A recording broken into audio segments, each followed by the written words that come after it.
Muy buenos días, hermanos y hermanas, y es un placer estar con todos vosotros en esta mañana. Para mi sorpresa, no hace mucho me enteré de que mi apellido no es tan negativo como parece, porque realmente este No Fuentes, realmente en el origen era 9 fuentes. 9 fuentes. Y con el transcurso del tiempo, la especie de V que llevaba en medio, No Fuentes, se perdió y quedó como No Fuentes. Pero me quedé más tranquilo que eran 9 fuentes. Con lo cual, espero saciar la sed en esta mañana y poder traer una palabra viva para vosotros, porque la palabra de Dios es como ese caudal de agua viva que brota de nuestro interior y que produce vida no solo en nosotros, sino también a quienes compartimos la palabra del Señor. Cuando hace unos días le pregunté a vuestro pastor Jorge, dame una orientación sobre qué te gustaría que compartiera el domingo que vaya a estar. Siéntete libre. Y no sé si eso es mejor o peor, porque eso es como cuando a uno le pregunta, ¿y cuánto tiempo dispongo? Dice, tú siéntete libre.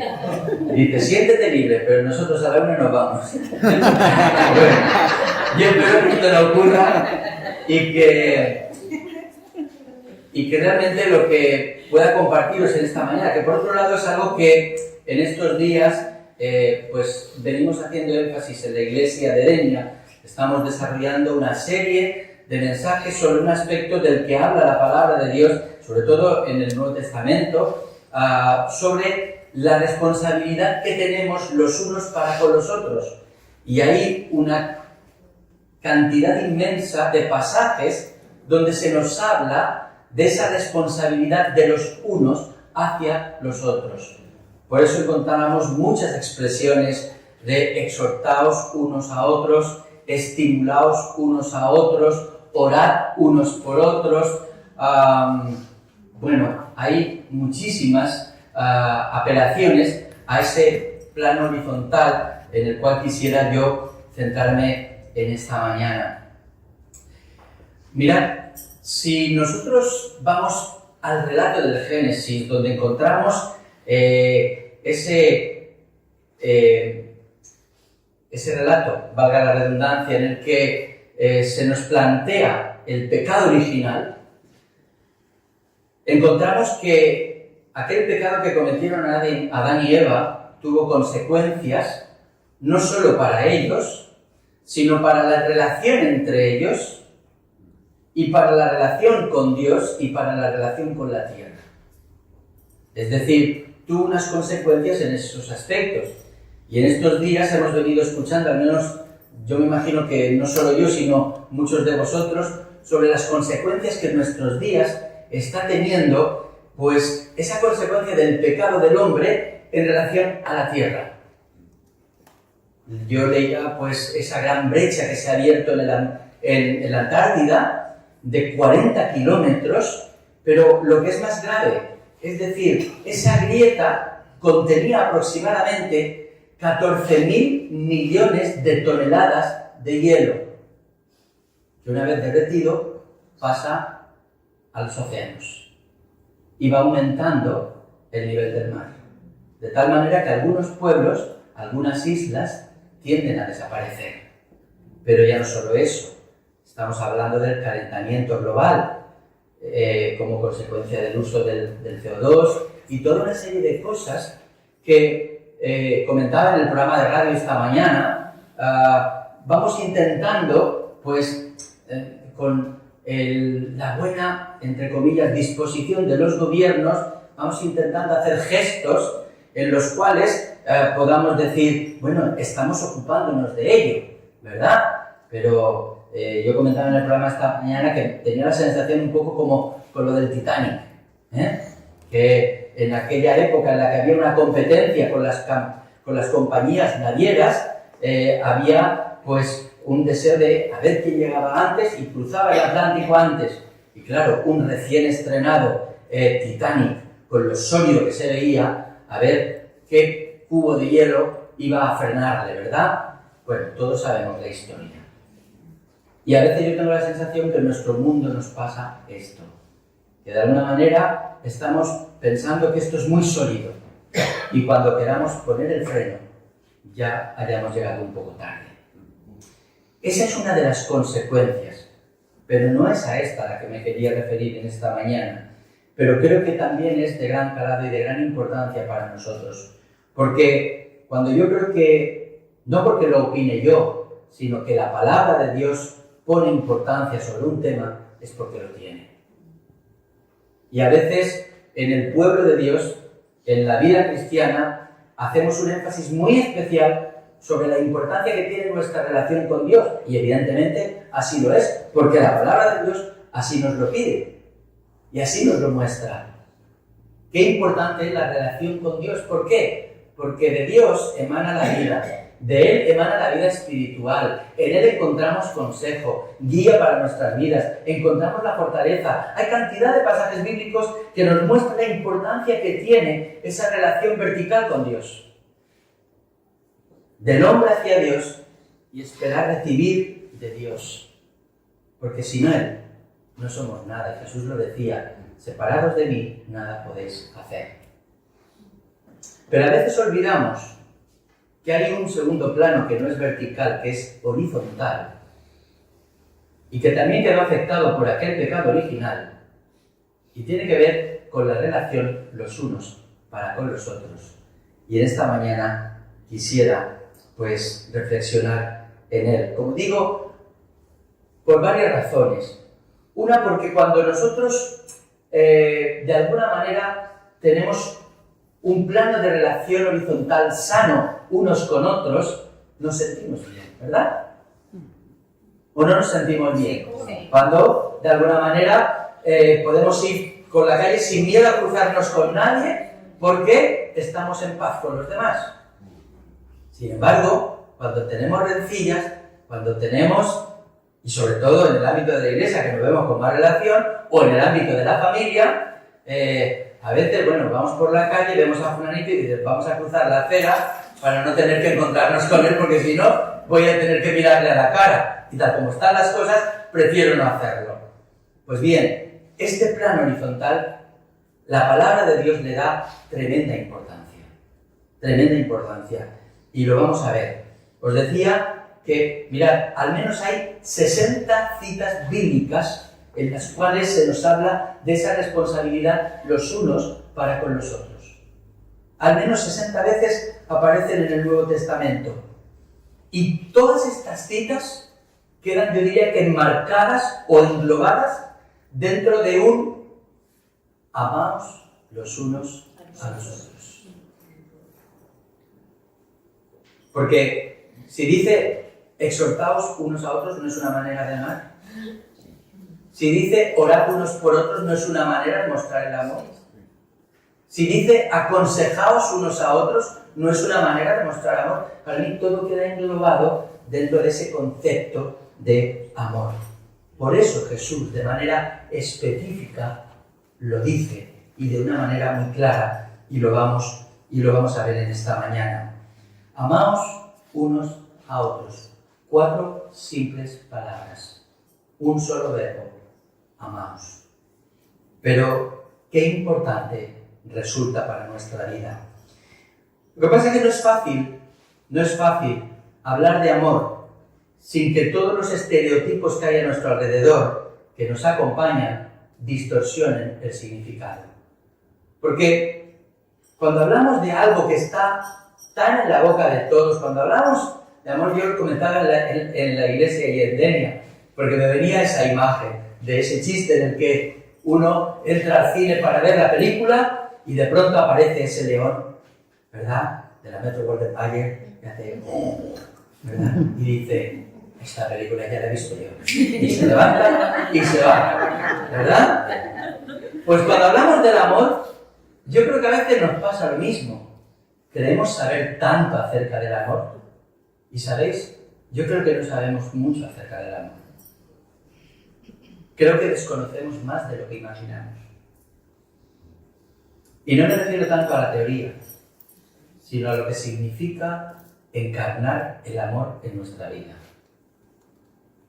Y yo me doy cuenta por mí mismo, porque a veces uno cree saber mucho, pero cuando le vienen las situaciones de conflicto y no las resuelve como la palabra del Señor le aconseja, pues uno se da cuenta que le queda mucho por aprender acerca del amor. El amor es un tema muy manido.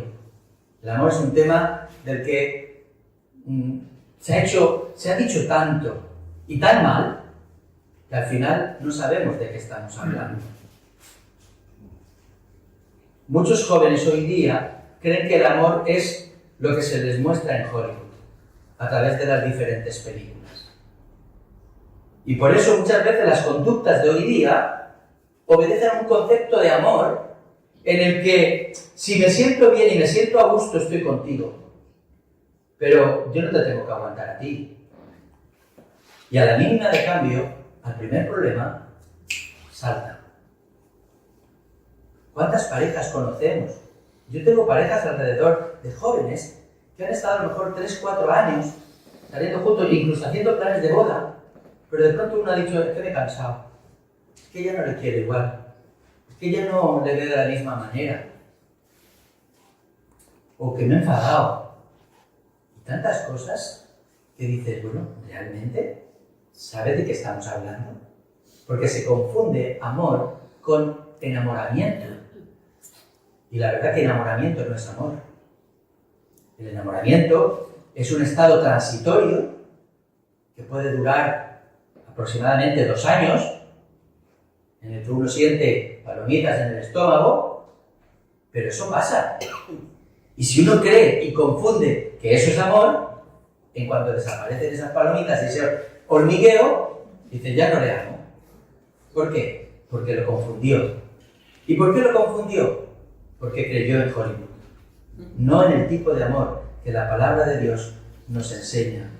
Pero mirad, por peor que se trate este tema, el amor es el motor que puso en marcha el cosmos. O si no, ¿cuál pensáis que fue la motivación por la cual Dios creó el cosmos? ¿Por necesidad? ¿Estaba aburrido? No. El Señor es completo en sí mismo. Él crea por amor. Y creó el cosmos por amor. Y creó a alguien como tú y como yo, a su imagen y semejanza, por amor. Esa es la base de motivación por la cual Dios crea y se compromete con lo que crea. Porque es un amor pleno. De hecho, cuando leemos el relato del Génesis, a cada aspecto que Dios va creando, le acompaña una coletilla final. Cuando crea, dice, y vio Dios que era bueno en gran manera. Dios crea las cosas por amor y las crea bien. Y cuando creó al ser humano y lo hizo por amor, lo crea a su imagen y semejanza con la intención de que camine en armonía con Él y de que podamos caminar en armonía unos con otros. Pero ya conocemos la historia y ya sabemos en qué acabó aquel encuentro de Adán y Eva de desobediencia a Dios.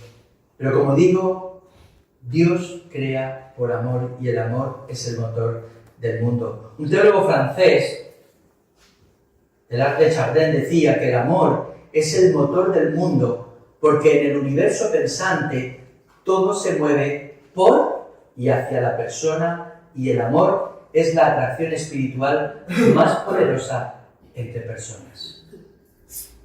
Así que no es de extrañar que los 2 mandamientos más importantes que Dios da a la humanidad tengan que ver con el amor. Amarás al Señor tu Dios con todo tu corazón, con toda tu mente, con toda tu alma, con todas tus fuerzas y al prójimo como a ti mismo. Los 2 mandamientos más importantes tienen que ver con el amor. Y es el amor lo que le mueve a Dios a enviar a su Hijo.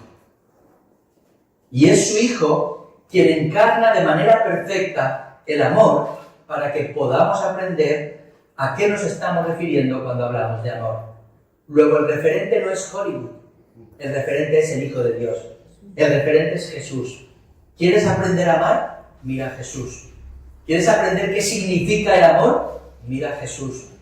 ¿Quieres conocer hasta qué consecuencias lleva comprometerse el amor? Mira a Jesús. Y entonces entenderás como yo lo lejos que estamos de ese modelo. Y quisiera llevaros a un texto en el Evangelio de Juan, en el capítulo 13. Es ahí donde encontramos en boca de Jesús esa expresión: amaos unos a otros. Como yo os he amado, que también os améis unos a otros. Está en el capítulo 13 y a partir del versículo 31. Pero antes quisiera que, antes de centrarnos en esa parte del capítulo, que pudiéramos ver un poco en qué contexto Jesús dice las palabras. Porque mirad, el contexto en el que a veces uno dice las palabras es más importante o tan importante como las palabras que pronuncia. Por eso muchas veces habréis oído en los medios de comunicación cuando un político se queja y dice: esas palabras han sido sacadas de contexto. ¿Por qué? Porque significan otra cosa distinta o no tenían esa intención. Por eso es importante ver en qué contexto Jesús dice esas palabras. ¿Y sabéis en qué contexto Jesús las dice? Dice poquito antes de la Pascua, de la celebración de la Pascua, sabiendo Jesús que le había llegado la hora de dejar este mundo para ir al Padre, y habiendo amado a los suyos que estaban en el mundo, llevó su amor hasta el fin. Mirad, la introducción que hace Juan en el versículo 1 en adelante de este capítulo nos ofrece tres datos importantes. En primer lugar, nos sitúa en aquella última cena poco antes de la Pascua. Recordáis que Jesús decía: cuánto he anhelado celebrar esta cena con vosotros. Era su última cena de Pascua. Era un encuentro muy especial con los que había estado discipulando por 3 años. Nos sitúa en aquel momento. En segundo lugar, nos da otro elemento más a considerar. Jesús tiene plena conciencia de lo que le aguarda. Tiene plena conciencia de que su tiempo en la tierra estaba llegando a su fin. Y por último, alude al tipo de amor que Jesús había manifestado hacia sus discípulos con su ejemplo. Dice que les había amado hasta el fin. Jesús les había amado constantemente a lo largo de todo el proceso que había tenido él como maestro en relación a sus discípulos. Les había amado constantemente, pero llegada la hora de la verdad, como se suele decir, no mira para otro lado, no echa para atrás, no se acobarda. Nos dice la palabra que cuando Jesús vio Jerusalén, miró a Jerusalén y sabía lo que allí le aguardaba, dice la palabra que afirmó su rostro. No se acobardó y sabía lo que le esperaba. ¿Por qué? Porque su amor era un amor totalmente comprometido. Y después, en ese texto a continuación, vienen 2 elementos también muy importantes que forman parte del contexto y que también nos ayuda a entender el calado de las palabras de Jesús. Por un lado, esa gran lección que Jesús da a sus discípulos cuando él, siendo el maestro, se coloca un delantalillo, ¿verdad?, y lava los pies a sus discípulos. Y como ya conocemos la palabra, como hemos escuchado muchos estudios bíblicos acerca del significado de esto ya lo sabemos, ¿qué significaba? Porque todos sabemos que esta era la tarea reservada a los esclavos. Y Jesús se pone como un esclavo, como un servidor, y lava los pies a sus discípulos. Por eso, de una manera airada, Pedro le dice: no voy a permitir que tú, siendo el maestro, laves mis pies. Hasta que Jesús le dijo: pues entonces no tendrás parte conmigo. No, pues entonces lávame todo. No, Pedro no era, Pedro era de extremos, O estaba en una punta o estaba en la otra. Pero Jesús había reservado para el final las partes más importantes de su enseñanza. Y una tenía que ver con el servicio. Porque era una manera de mostrar el amor.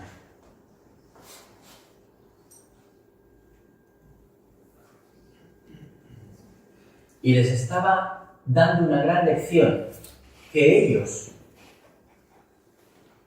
pues yo creo que en aquel momento no estaban entendiendo. Porque de hecho momentos antes habían estado discutiendo sobre quién podía estar primero en el reino de los cielos.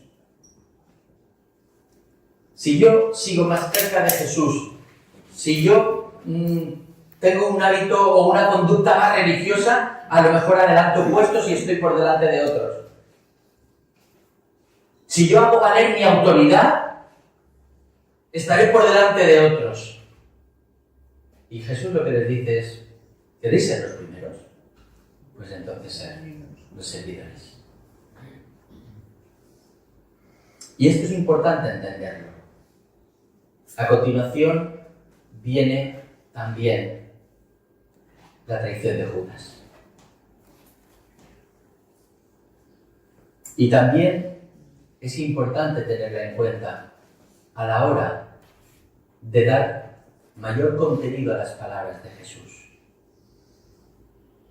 ¿Pensáis que Jesús no amó a Judas? Claro que le amó. Y le entristeció hasta lo más hondo que alguien con el que había compartido 3 años de ministerio te traicionara.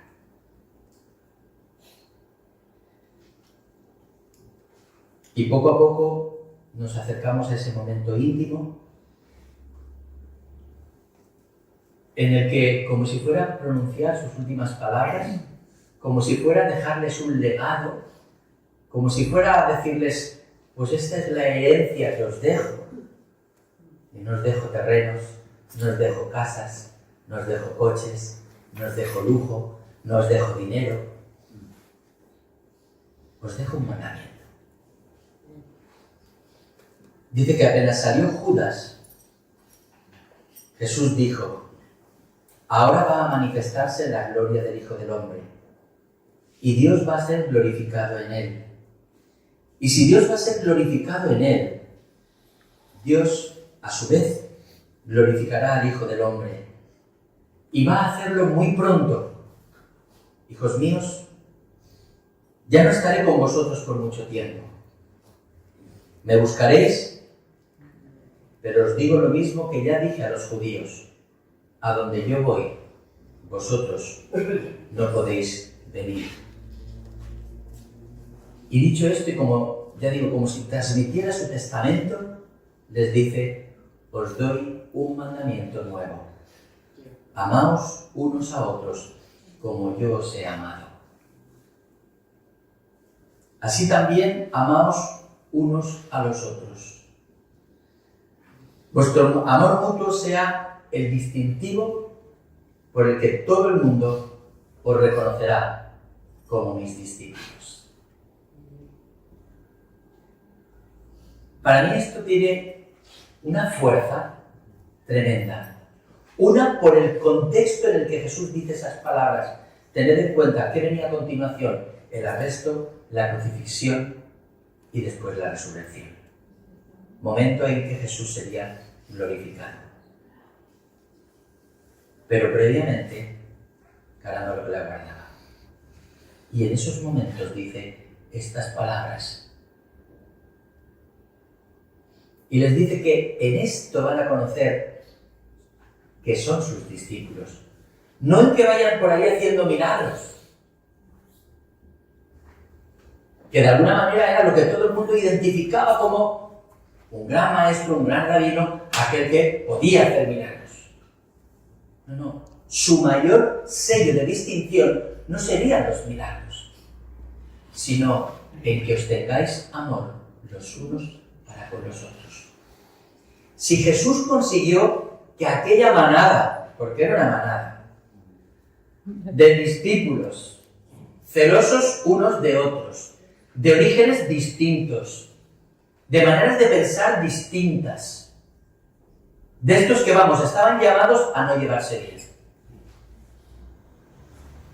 Y Jesús les enfatiza esto como sello de distinción, como elemento de distinción. Para mí esto tiene un gran valor. Ahora, es curioso, porque Jesús les dice que es un nuevo mandamiento. Y alguien podría decir, ¿cómo va a ser un nuevo mandamiento si ya en Deuteronomio aparece esto como un mandamiento? Que nos amemos unos a otros ya aparece en Deuteronomio. ¿Qué es lo que lo hace nuevo? Juan, no en el Evangelio, pero sí en la primera de sus 3 epístolas, lo aclara. Porque dice, queridos, el mandamiento sobre el que os escribo no es nuevo, sino antiguo, pues lo tenéis desde el principio. Dice en el capítulo 2, versículo 7 de la primera epístola, dice, ¿dónde estaba la novedad? Pues muy fácil. Dice Juan, se trata de un mandamiento nuevo en cuanto que se realiza en Cristo y en vosotros. Por eso es nuevo. Mirad, ellos no tenían hasta ese momento, no habían tenido hasta la venida de Cristo, no habían tenido un modelo perfecto de amor. La humanidad no había tenido un modelo perfecto de amor.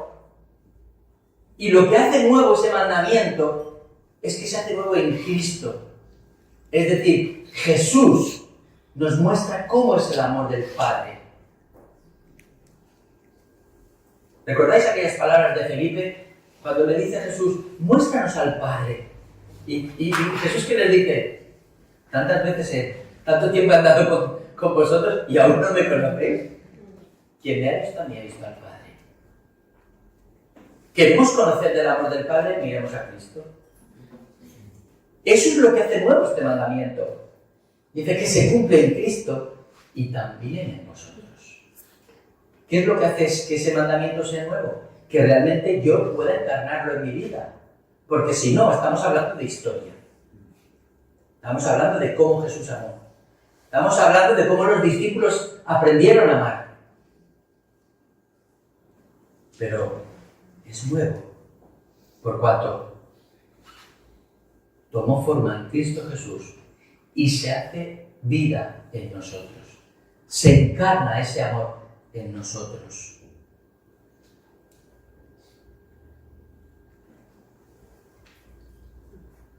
¿Cómo amo Jesús a sus discípulos? Hace unos días se publicó un libro de Alex Rovira y en él, el título, imaginaos, se llama El amor. El amor. Y aunque él se centra en, de alguna manera, abordar el amor de pareja, el amor matrimonial, pero realmente lo que él plantea también es extensible a otros ámbitos o a otros alcances del amor, no solo al amor de pareja, sino amor padres e hijos, amor entre los hermanos en una iglesia o amor en cuanto al tipo de relaciones que podemos mantener con las personas que nos rodean. Y él establece en su libro que hay 3 ejes importantes a tener en cuenta en relación al amor: comprender, cuidar e inspirar. Porque no se puede amar a nadie sin hacer el esfuerzo de comprenderle. No podemos amar a nadie si no hay en nosotros una vocación de cuidarle, de cuidar a esa persona. No podemos amar si nuestra vida no inspira amor hacia la persona o las personas que tratamos de amar. Si aplicamos estos 3 conceptos a la vida de Jesús, los encontramos de una manera muy clara, ¿verdad? Porque, ¿pensáis que Jesús comprendió o no a sus discípulos? Claro que los comprendió. Sabía de qué pasta estaban hechos. Por eso tenía tanta paciencia con ellos. Porque trató de comprenderles. Comprendía a un Pedro impulsivo. comprendía a un Tomás dudoso, comprendía a los hijos del trueno, comprendía a cada uno de ellos. Ojo, comprender no significa justificar, no les justificaba. Y por eso, cada paso erróneo que daba, Jesús les corregía, porque les amaba. Y eso nos lleva al segundo eje, cuidar. Jesús no solo comprendía a sus discípulos, no solo comprendía su manera de actuar, de pensar, sus impulsos, todo, sus subidas y bajadas, sino que Él también cuidó de ellos. Y cuidó de ellos de manera exquisita, exquisita. Y cuando venían derrotados de la misión, Jesús les confortaba y les enseñaba para que no volvieran a fracasar. Y les tenía mucha paciencia. Y día a día cuidaba de ellos. Cuando veía que llegaban agotados de una misión, Jesús buscaba un sitio tranquilo para que descansaran. Porque tenía cuidado de ellos. Y no los abandonó en ningún momento. Fijaos que incluso cuando Jesús estaba a punto de ser arrestado, ¿qué es lo que le dijo a los soldados? ¿Lo recordáis? ¿A quién buscáis? Aquí estoy. Dice, pero a estos, dejadlos ir. El buen pastor, su vida da por sus ovejas. Y eso fue lo que hizo Jesús. Prendedme a mí, pero a estos, dejadlos ir. Luego, de la manera que les comprendió y que les cuidó, ¿cómo no iba a ser un modelo que inspirara? Cuando uno ve el modelo de Jesús, a uno le inspira amor. Mirad, los agnósticos, los ateos dirán muchísimas cosas en contra de Dios, pero cuando ven al modelo de Jesús, pocas cosas en contra se les ocurre decir. Jesús es un modelo que inspira amor incluso en aquellos que no creen en Él. Porque es un amor comprometido. Ahora bien, no nos podemos quedar en la historia de los discípulos, ni en aquel momento tan importante que Jesús tuvo con ellos antes de ser arrestado. Hemos de tomar las palabras que Jesús compartió con ellos y pensar que aquellas palabras no iban dirigidas solo a ellos. Esas palabras iban dirigidas a mí, iban dirigidas a ti. Y cuando Jesús dijo, como yo te he amado, que también tú ames a los que te rodean. ¡Wow! Eso ya es diferente, ¿eh? Que leer simplemente hacia los discípulos. Como yo te he amado, que tú también aprendas a amar. Y os pongo una diferencia. Nosotros, para empezar, nos cuesta mucho perdonar. Jesús incluso a aquellos que se estaban burlando, que le estaban atravesando el cuerpo con la lanza, que le estaban crucificando, para ellos solo tuvo palabras de perdón. Padre, perdónalos porque no saben lo que hacen. En cambio, cuando nos hacen algo a nosotros, y no es ni mucho menos de la gravedad de lo que le estaban haciendo a él, le hacemos cruz y raya a la persona, decimos todo lo horrible que es, todo lo terrible que es esa persona, como si fuera hijo de Satanás, y a partir de ahí buscamos justificaciones que nos hagan sentirnos tranquilos en nuestra conciencia, porque el problema no lo tengo yo, lo tiene él.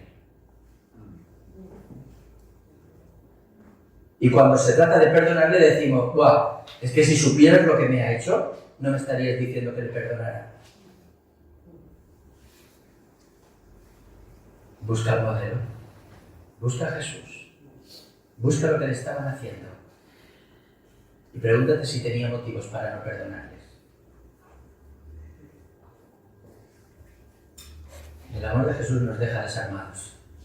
Totalmente desarmados. Hermanos, y creo que en este plano tenemos todavía mucho que aprender. El amor no es dar una sonrisa falsa. El amor es comprender, cuidar, inspirar. Y eso exige de nosotros un compromiso muy serio, muy serio. Amor es mirar a Jesús y hacer lo que Él hizo. Aprender de lo que Él nos enseña. Eso es amor. Y creo que tenemos un desafío tremendo. Porque si tú te preguntaras en esta mañana, ¿qué tal van mis relaciones con los demás? Estoy convencido que alguna situación vas a encontrar en tu vida en la cual digas, pues a esta persona llevo sin perdonarle la tira del tiempo. Menos mal que no le veo. Y así me quedo tranquilo. No nos autoengañemos. No nos autoengañemos. Creo que el Señor nos exhorta a que nuestro amor sea un amor comprometido. A que el amor sea un sello de identidad de su pueblo, de sus hijos. Y que cuando las personas de la calle nos vean, puedan decir, más allá de que son bautistas, o son pentecostales, o son esto, o son lo otro, puedan decir, estos son discípulos de Jesús. Porque no hay más que ver cómo se aman entre ellos. Cuando somos capaces de ofrecer esa imagen a la sociedad que nos rodea, creedme que estamos honrando a Dios. Pero cuando no lo hacemos, creedme que por más cultos que celebremos, estaremos deshonrando a Dios. Estaremos cumpliendo aquellas palabras del profeta Isaías. Este pueblo de boca me honra, pero su corazón está lejos de mí. No es así no es eso lo que Dios espera de nosotros. Y yo he escuchado personas ajenas a una iglesia hablar acerca de una iglesia y decir, esta gente entre ellos se ayudan mucho, se apoyan mutuamente, y no lo hacían como una crítica negativa, como algo positivo. Luego, sus acciones algo estaban transmitiendo. Y creo, hermanos, que a nosotros se nos debe conocer por ese amor. Porque, como decía al principio, hermanos, los dos mandamientos más importantes que Dios nos da tienen que ver con el amor. Así que yo deseo esta mañana no que te quedes con una cantidad de información que te haya podido llegar a tu mente, sino que te quedes con la esencia. Y que esa esencia te lleve a examinar tu propia vida o a dejarte examinar por el Espíritu del Señor, para que si Él trae un pensamiento a tu mente de decir, oye, ¿te acuerdas de esta relación? ¿Te acuerdas de esta persona? ¿Sabes que todavía tienes esto pendiente en tu vida? Pues tengas la determinación de decir, sí, Señor, sé que lo tengo pendiente, pero lo voy a resolver. Y comprometerte delante del Señor y pedirle sabiduría, pedirle guía, simplemente para que a lo mejor, si en un momento dado tienes que coger el teléfono y llamar a alguien, puedas hacerlo guiado por el Señor. Y decirle, mira, lo que me mueve a llamarte es que el Señor ha tocado mi corazón y me ha dicho, esto todavía lo tienes pendiente, así que quiero que me escuches lo que voy a decirte. Y si hay que pedir perdón, se pide perdón. Y si hay que perdonar, se le perdona. Le digo, mira, hace mucho tiempo me hiciste mucho daño con esto, pero ¿sabes qué? Hoy quiero que sepas que de todo corazón te perdono.